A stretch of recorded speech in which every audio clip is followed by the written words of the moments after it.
ඒවා හැමෝටම හදන්න පුළුවන් ගණන් නෙමෙයි. ඒකට මම මෙන්න මේ x නැති කරගන්න ක්‍රමයක් කල්පනා කරාම මට මතක් වෙනවා.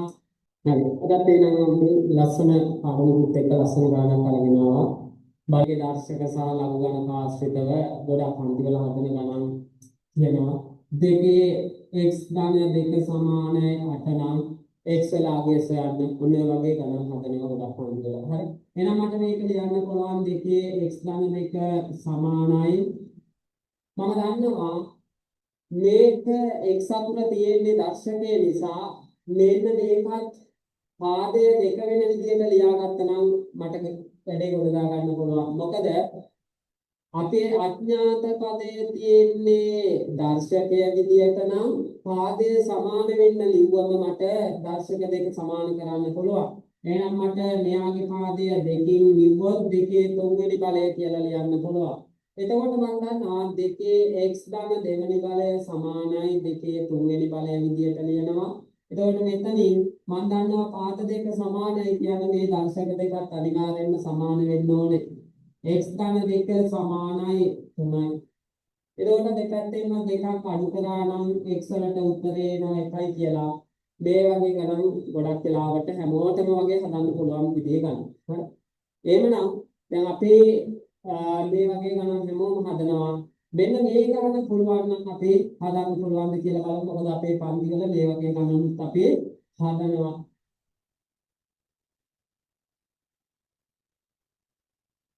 අටේ x වෙනි බලය සමානයි x වල 12 වෙනි බලය කියලා ගන්න.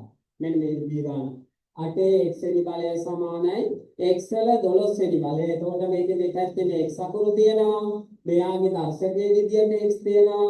මෙයාගේ පාදයේ විදියට x තියෙනවා. එහෙනම් x ට ගන්න පුළුවන් අක්ෂය කොහොමද කියලා පුළුවන් අය ඔයාලා කමෙන්ට් එකක් දාන්න.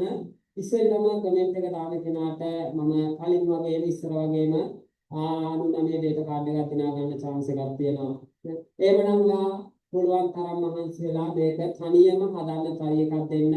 බැරිම වුණොත් විතරක් ඔයා ඉගෙන ගන්න යන පන්තියේ සර්ගෙන් හරි අහලා උදව් අරගෙන හදලා දාන්න. එතකොට ඔයාට මේ පළවෙනියටම හදලා දාන්නේ ඔයා නම් ඔයාට ලැබෙන්න ඕන දෙයගේ ඒ විදිහටම ලැබෙනවා. හරි. එහෙමනම් අපි අපේ මේකේ උත්තරෙත් එක්ක ඔයාලා මේකට ඉක්මනට උත්තරය අරගෙන කමෙන්ට් එකක් දාන්න. මේවා හැමෝටම හදන්න පුළුවන් ගණන් නෙමෙයි. බුද්ධම රයිට් කේස් එකකට අරනොත් මේ වගේ ගණන් හදන්න අමාරුයි. හරි. ඔන්න මේ ගාන හදන්නේ කොහොමද කියලා අපි බලමු. මම මේ ගාන කලින් Facebook එකේ දැම්මා. ඔයාලගේ කමෙන්ට් කරන්න කියලා මේකේ x වලට ගන්න පුළුවන් උත්තරේ කීයද කියලා බලන්න හොයන්න කියලා. හරි. එහෙනම් බලමු අපි කොහොමද මේ ගාන හදන්නේ කියලා. මම දන්නවා මට මේකේ දර්ශකයේ විදියට x තියෙනවා, මෙයාගේ පාදයේ විදියට x තියෙනවා. මට පුළුවන්කම තියෙනවා නම් මේ දෙපැත්තෙම තියෙන x සාමාන්‍යයෙන් අපේ සමීකරණයක් නෙමේක. සමීකරණයක් විසඳනවා කියලා කරන දේ තමයි දැන් දෙපැත්තේ x තියෙනවා නම් එක පැත්තක x විතරක් තනි කරගන්න try කරන එකනේ අපි කරන්නේ සමීකරණයක් විසඳීම වගේ. එහෙනම් මම try කරනවා මෙන්න මේකේ මේ x එක පැත්තක තනි කරන්න. ඒ වෙනුවට මම මෙන්න මේ x නැති කරගන්න ක්‍රමයක් කල්පනා කරාම මට මතක් වෙනවා බලයක බලයක් තියෙනවා නම් ඒ බල දෙක ගුණ වෙනවා කියලා අපි ඉගෙනගෙන තියෙනවා. බලයක බලයක් තියෙනවා නම් ඒ බල දෙක ගුණ කරලා අපිට උත්තරේ ගන්න පුළුවන් කියලා ඔයා ඉගෙනගෙන තියෙනවා. එහෙනම් මම කරනවා පුතේ මේක එකයට x වෙනි බලයෙන් ගුණ කරනවා. එකයට x වෙනි බලය ගන්නවා. එහෙනම් මෙයාගේ එකයට x වෙනි බලය ගන්නවා. කිසි අවුලක් නැහැ. දෙපැත්තෙම එකම බලයට නැගුණාට කිසි ප්‍රශ්නයක් නැහැ.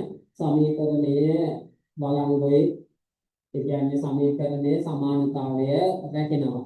එතකොට මම දන්නවා මෙයාට මෙයා කැන්සල් වෙලා 8 කියන එක එනවා. මෙතන එනවා x වල 12 බෙදීම x. x වල 12 බෙදීම. දැන් මම try කරනවා මෙන්න මේ 12 නැති කරගෙන x අකුරු විතරක් මේ පැත්තේ තියාගන්න. එතකොට ඒ x අකුරු විතරක් තියාගන්න බලාපොරොත්තු වෙන්නේ. එතකොට මට පුළුවන් මේකේ පාදය විදියටත් x වලින්ම අරගෙන දර්ශකයේ විදියටත් x වලින්ම අරගෙන මේ පැත්ත ඉලක්කම් වලින් ගන්න ක්‍රමයක් මම කල්පනා කරනවා. එතකොට මම දන්නවා මෙන්න ආපහු තියනවා 12 බෙදීමේ x බලයක බලය ගුණ වෙනවා කියන නීතිය දාලා එහෙමනම් මේකේ දෙපැත්තම මට 1/12 වෙනි බලය ගත්තනම් මේ 12 නැති කරන්න පුළුවන්. ඔය 12 නැති කරන්න පුළුවන්. දැන් ලස්සනට මේ දෙක ගුණ වෙනකොට කැපෙනවනේ. එතකොට x වල 1ට x වෙනි බලය සමානයි 8 12න් 1. හැබැයි මට දැන් පේනවා මෙතන 1 තියෙනවා මෙතන 1 තියෙනවා. අවුලක් නැහැ. හැබැයි මේ x වෙනුවට 12 ඉන්නේ මේ x වෙනුවට 8 ඉන්නේ. එතකොට මට x වලට 8 දෙන්නේ 12ට 12 වෙනවා කියලා එහෙම නිශ්චිතවම කියන්න බෑ. එහෙනම් මම දැන් try කරනවා පුතේ මෙන්න මේ ඉලක්කමයි මේ ඉලක්කමයි එකම බවට පත් කරනවා. මේ ඉලක්කමයි එක ඉලක්කමක් කරගන්න. එතකොට මට පුළුවන් මේ x වෙනුවට ඒ ඉලක්කම දාන්න. එහෙනම් මම ඒ වෙනුවට පාවිච්චි කරනවා 8 කියලා කියන්නේ දෙකේ තුන්වෙනි බලයනේ. එහෙනම් මම දෙකේ තුන්වෙනි බලය කියලා 8 ලියාගත්තා. මට ඒක මතක් වුණා. 8 කියලා කියන්නේ දෙකේ තුන්වෙනි බලය කියලා. දැන් ආපහු බලයක බලය ගුණ වෙනවා. 3 ගුණ කිරීම 12න් 1 මම ඉර තැනක කරලා පෙන්නන්නම්. එතකොට එනවා 4න් 1යි කියලා. එහෙනම් මට මේක ලියන්න පුළුවන් දෙකේ 4න් 1 වෙනි බලය සමානයි x වල 1ට x කියලා. දෙකේ 4න් 1 වෙනි බලය මම දන්නවානේ බලයක බලය ගුණ වෙනවානේ මේ 3යි 12න් 1යි ගුණ වෙලා 4න් 1 එනවා. මම ඒක තමයි මේ දෙකේ 4න් 1යි කියලා ලියුනේ. එහෙනම් දෙකේ 4න් 1 සමාන x වල 1ට x කියලා ගන්න පුළුවන්. දැන් මම බලනවා පුතේ x 2 වෙන්නත් බෑ x 4 කියන්නත් බෑ නේ. එහෙනම් මම බලනවා 2 සහ 4 එකම තැනකට යවන්න පුළුවන්ද කියලා. 2 සහ 4 එකම තැනකට යවන්න පුළුවන්ද කියලා බලනවා. එතකොට එහෙම බැලුවොත් මට මතක් වෙනවා මෙහෙම දෙයක්. නේ මෙහෙම දෙයක් මතක් වෙනවා. දෙකේ 4 වෙනි බලය 16යි. දෙකේ 4 වෙනි බලය 16යි. 4 4න් ගුණ කරාම 16. එතකොට මට කල්පනා වෙනවා මම මෙන්න මෙහෙම දෙයක් කරන්න කල්පනා වෙනවා. මොකද කල්පනායි 4 වරක් 4 16යිනේ. ඒ කියන්නේ මට මේ හරිය 4න් ගුණ කරා නම් අවුලක් නැහැ 16 එනවනේ. 4 වෙනි බලයත් 16යිනේ. එහෙනම් දෙන්න 4න් 4 ලිව්වා කියලා වැරද්දක් තියනවද? නෑ කිසි වැරද්දක් නෑ. හේතුව තමයි මේ ලියලා තියෙන 4න් 4 කියන්නේ 1. නේ එහෙනම් 1 ඔය ලියලා තියෙන කිසි අවුලක් නෑ. එහෙනම් මේක මේ විදියමයි ඔය පැත්ත. දැන් අපි දන්නවා බලයක බලය ගුණ වෙනවා කියලා දන්නවනේ. එතකොට මට මේක ලියන්න පුළුවන් දෙකේ 4 බෙදීම 16 කියලා. 4 බෙදීම 16 සමානයි x වල 1ට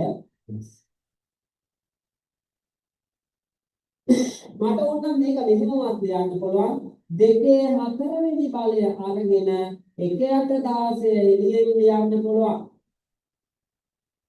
දෙකේ 4 වෙනි බලය අරගෙන 1ට 16 එළියෙන් ලියන්න පුළුවන්. මොකද බලයක බලය ගුණ වෙනෝනේ මේක මෙයාගේ ගුණ නම් ආපහු දෙකයන් වෙනවා. නේ එහෙමනම් මම දැන් දන්නවා දෙකේ 4 වෙනි බලය කීයද? දෙකේ 4 වෙනි බලය දන්නවා 16යි. 16 1ට 16 වෙනි බලය සමාන x වල 1ට x. අන්න දැන් ලස්සනට උත්තරේ එනවා. මේ x කියන්නේ 16යි මේ x කියන්නේ 16යි. එහෙනම් x කියන්නේ කීයද? 16යි. එහෙනම් උන්නෝකට උත්තරේ එනවා ලස්සනට x වලට 16යි. මේවා අපි ලඝු ගණක හා දර්ශක පාඩම ලාවට අත ගෑවට ඒ වගේ ගණන් හදන්න අමාරුයි. අපි හොඳට කල්පනා කරලා අපේ තාර්කික බුද්ධිය මෙහෙවල තමයි මේ වගේ ගණන් හදනවා නම් හදන්න වෙන්නේ. O level වලදී ගොඩක් වෙලාවට එන්නේ නැති වෙන්න පුළුවන්. හැබැයි ඔයාලා මෙතන A level වලදී ලොකු පෙරලියක් කරන්න පුළුවන් අය මෙතන ඉන්නවා. ඒක නිසා මේ වගේ දේවල් හදන්න පුරුදු වෙන්න ප්‍රැක්ටිස් කරන්න කල්පනා කරන්න මේ වගේ කොහොමද හදන්නේ කියලා ඔයාලට සුබ අනාගතයක් ජය වේවා.